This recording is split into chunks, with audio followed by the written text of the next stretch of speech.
বলো কি করছো? আজকে ছেলের আবদারে চিকেন বিরিয়ানি বানাচ্ছি। জানি তো। ছেলের কদিন ধরে আবদার করছে, মা দোকান থেকে তো অনেকবার খাওয়া হয়েছে, এবার তুমি আমাকে করে খাও। তো কী কী লাগছে আমি প্রথমেই বলে দিই, যেহেতু ভিডিওটা অনেকটা বড় হওয়ার জন্য আমি কিছুটা প্রিপারেশান করে রেখে দিয়েছি। কী কী করে রেখে দিয়েছি আমাদের বলে দিচ্ছি। এখানে মাংস তো অবশ্যই লাগবে।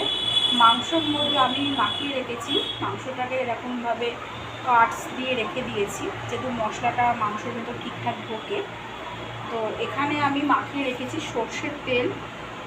আচ্ছা, তারপরে দিয়েছি নুন, লঙ্কা গুঁড়ো, বিরিয়ানি মশলা। অবশ্যই আমি ঘরের কোনো মশলা করছি না, আমি এভারেস্টের বিরিয়ানি মশলা ব্যবহার করেছি, দেখে নাও।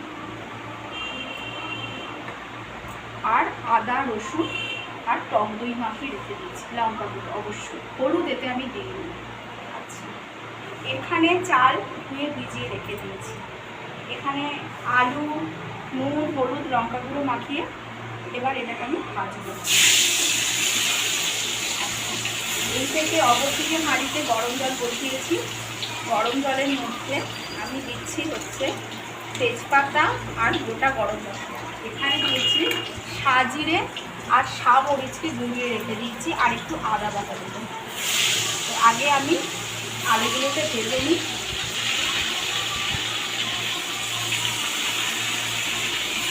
ভেজে নিয়ে আমি আমাদের দেখো।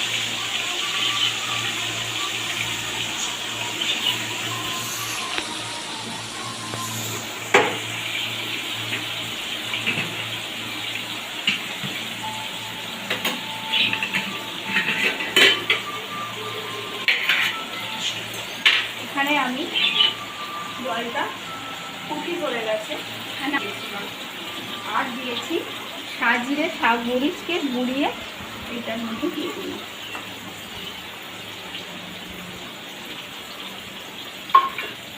আর একটু আদা বাটা দিয়ে দিই। এবার একটু জলটা ফুটতে থাক। জলটা একটু ধোঁয়া উঠলে আমি ভাতটা করে নেব। তো জলটা ফোটা অবস্থায় আমি অপেক্ষা করছি। আর এখানে আমি গুলে রেখেছি, আমি এখানে আমুলিয়ার সাথে, আমি কোনো লিকুইড দুধ ইউজ করিনি, আমুলিয়ার সাথে আমি একটু কেশর আর তোমার কেওড়া জল আর গোলাপ জল আর মিঠা আতর দিতে দিয়েছি। এবার এগুলো যে যার পরিমাণ মতো দেবে, এটা কোনো পরিমাণটা আমি কাউকে বলছি না। আর এখানে আমি কিছুটা বেরেস্তার জন্য